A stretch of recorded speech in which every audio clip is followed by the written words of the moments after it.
कालवन। नाम ही काफी था। यह गांव हिमालय की गोद में बसा था। यहाँ की हवा में एक अलग ही ठंडक थी जो सीधे दिल को छू जाती थी। सर्द हवाएं यहाँ सीटी बजाती थी, जैसे कोई अदृश्य शक्ति हो। हर झोंके में एक कहानी छुपी होती थी। घने जंगल, ऊंचे ऊंचे पेड़, सूरज की किरण भी मुश्किल से पहुंच पाती थी। अंधेरा हमेशा छाया रहता था। ये जंगल अपने आप में एक रहस्य था। गांव छोटा सा था, लोग सरल थे, उनकी जिंदगी भी सरल थी। वे प्रकृति के साथ तालमेल बिठाकर जीते थे, प्रकृति को पूजते थे, डरते भी थे। कहानियां मशहूर थीं, हर कोई जानता था। ये कहानियां पीढ़ी दर पीढ़ी चली आ रही थी। कालवन के जंगल की कहानियां, रूहों की कहानियां, हर कोई सुनाता था। ये कहानियां गांव की पहचान बन चुकी थी। सर्दियों की रातें लंबी होती थी, ठंड और अंधेरा सबको डराता था। हर रात एक नई चुनौती होती थी। सन्नाटा छाया रहता था, केवल हवा की आवाज गूंजती थी, जैसे कोई फुसफुसा रहा हो। ये सन्नाटा दिल की धड़कनें बढ़ा देता था। पेड़ों की शाखाएं हवा में झूलती थीं, जैसे कोई भूत नाच रहा हो। सब डरते थे। ये डर उनकी जिंदगी का हिस्सा बन चुका था। लोग घरों में दुबके रहते थे, आग तापते, कहानियां सुनाते, डरते, एक दूसरे का सहारा बनते। यही उनकी जिंदगी थी। अर्जुन अलग था। वह हमेशा से ही दूसरों से अलग सोचता था। उसकी सोच में एक अलग ही चमक थी जो उसे सबसे अलग बनाती थी। युवा, निडर, उसकी आंखों में चमक थी, साहस की चमक। उसकी आत्मा में एक अदम्य ज्वाला थी। वह अपने सपनों को पूरा करने के लिए किसी भी हद तक जा सकता था। वह अंधविश्वासों पर विश्वास नहीं करता था। उसके लिए हर चीज का एक तर्क था। वह हमेशा सच्चाई की खोज में रहता था। उसके लिए तर्क ही सब कुछ था। वह हमेशा सवाल पूछता था। उसकी सोच में गहराई थी जो उसे औरों से अलग बनाती थी। गांव वाले उसे अजीब नजरों से देखते थे। वे उसकी सोच को समझ नहीं पाते थे। उनके लिए अर्जुन की सोच एक पहेली थी। कुछ उसे पागल समझते थे, कुछ बहादुर। उसकी हिम्मत की दाद देते थे। उसकी हिम्मत ने उसे गांव में एक अलग पहचान दिलाई थी। एक दिन एक खबर फैल गई, गांव में हलचल मच गई।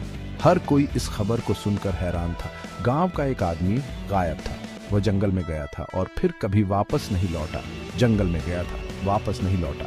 गांव में डर का माहौल था। हर कोई डरा हुआ था। डर का माहौल था। गांव वाले डर गए।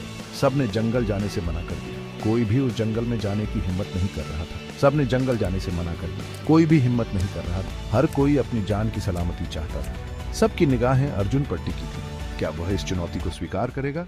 क्या वह अपने साहस का परिचय देगा?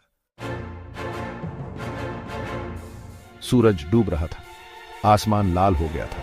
अर्जुन ने अपनी कुल्हाड़ी उठाई, एक रस्सी और पानी की बोतल ली। उसने अपनी मां को देखा। उसकी आंखों में डर था, लेकिन अर्जुन के चेहरे पर दृढ़ता थी। उसने अपनी मां को आश्वस्त किया, चिंता मत करो मां, मैं जल्दी वापस आऊंगा। जंगल के किनारे पर ठंडी हवा का झोंका आया। पेड़ों ने सर हिलाया, जैसे चेतावनी दे रहे हो। अर्जुन ने एक गहरी सांस ली और अंधेरे में कदम रख दिया। रात गहरी होती गई और अंधेरा और भी गहरा हो गया। ठंडी हवा के झोंके पेड़ों के बीच से गुजर रहे थे, जैसे कोई फुसफुसा रहा हो। जंगल सन्नाटे में डूब गया, जैसे किसी ने सब कुछ थाम लिया हो। हर तरफ एक अजीब सी खामोशी थी जो डर को और बढ़ा रही थी। पेड़ ऊंचे और घने थे, जैसे आसमान को छूने की कोशिश कर रहे हों। उनकी ऊंचाई और घनत्व ने जंगल को और भी रहस्यमय बना दिया था। उनकी शाखाएं आपस में उलझी हुई थीं, जैसे कोई जाल बुन रही हो। यह उलझन और भी डरावनी लग रही थी, जैसे कोई राक्षस अपने हाथ फैलाए खड़ा हो, डरावना और भयानक। हर शाखा एक नई कहानी कह रही थी, एक डरावनी कहानी। चांद की रोशनी मुश्किल से नीचे पहुंच पा रही थी, जैसे वह भी डर से कांप रही हो। उसकी रोशनी में भी एक अजीब सी उदासी थी। सब कुछ धुंधला दिख रहा था, परछाइयां नाच रही थी। अर्जुन आगे बढ़ता रहा बिना रुके। उसकी आंखें हर दिशा में घूम रही थी। उसके कदम धीमे और सतर्क थे, हर आवाज पर ध्यान देते हुए। हर कदम के साथ उसका दिल तेजी से धड़क रहा था। वह जानता था कि जंगल खतरनाक हो सकता है, रास्ता भटकना आसान था और वापसी मुश्किल। हर कदम पर उसे खतरे का एहसास हो रहा था। वह पेड़ों पर निशान बनाता गया ताकि वह खो न जाए। हर निशान उसके लिए एक उम्मीद की किरण थी, ताकि वापस रास्ता मिल सके और वह सुरक्षित लौट सके। निशान बनाना उसकी सुरक्षा का एकमात्र तरीका था। हवा में एक अजीब सी गंध थी जो उसे बेचैन कर रही थी। ये गंध उसे किसी अनहोनी का संकेत दे रही थी। सड़ी हुई लकड़ी और किसी जानवर की गंध जो खतरे का संकेत दे रही थी।